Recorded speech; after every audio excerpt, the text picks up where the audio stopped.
Season 16 of the Dr. Phil Show kicks off today with an exclusive interview with Sinéad O'Connor. And joining me now on CBS Denver, CBSDenver.com, is Dr. Phil McGraw. Hi, Dr. Phil.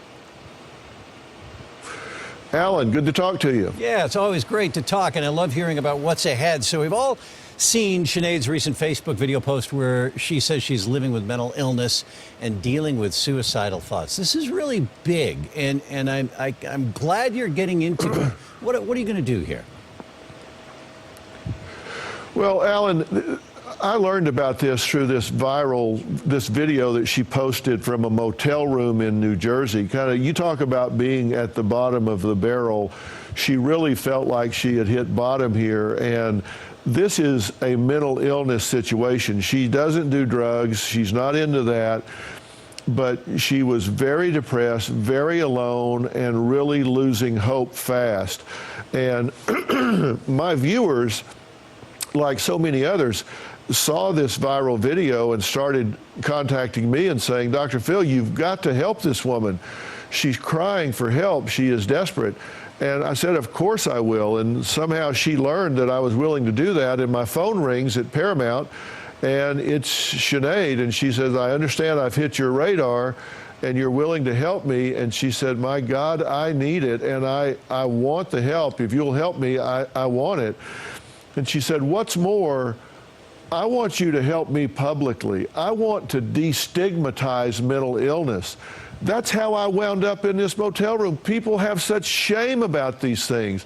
They hide them. They don't ever come forth with these things. And I'm sick of that. There's too many people dying, too many musicians and entertainers dying. I want to talk about this. And I said, then, let's do it. And the first thing I did was get her out of that motel room and moved her to a 100-acre facility in the rolling hills of Tennessee, surrounded by a loving and caring treatment team. And we started rolling our sleeves up. And Alan, when I sat down with her for this interview, she was candid, she was insightful, she was forthcoming, and we really dug into how she got to where she is at this point. Yeah. And it all started very early in her life because she said she lived with a mother that absolutely ran a torture chamber. And let's expand on that a little bit, because a lot of people with mental illness will have interfamilial problems, right? The relationship with the mother, what did she reveal to you about that? Well, she talks about this from a very early age. I'm talking about as early back as she can remember. She said she experienced physical abuse, sexual molestation and abuse,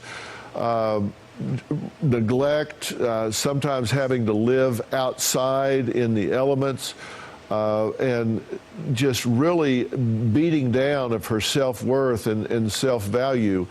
And this really builds up a lot of anger inside. And she said she carried that anger forward.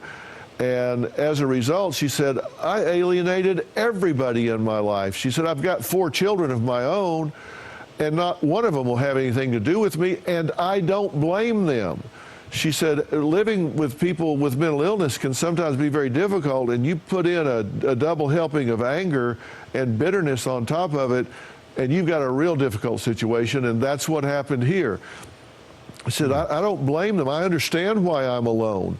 And it all started then, and I've never really had any meaningful, sustained treatment for this. And so it's just festered in my life, and this is the first time that's ever happened. And we're about 6 or 7 weeks into working with her at this point, and she has been very dedicated, very hardworking.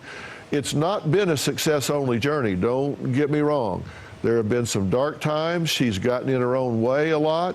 But I have to say the trend is very positive, and she is very committed. I'm glad you're looking at this, Dr. Phil, and so many issues. We're fortunate she has the resources. You can put her in this fine facility, and there are people that care about her, and I'm really interested to watch the show. Dr. Phil, thanks a lot. Alan, thank you. Great to see you. You can watch Dr. Phil weekdays on CBS 4 at 4 o'clock to see the Sinéad O'Connor story. So long, Dr. Phil.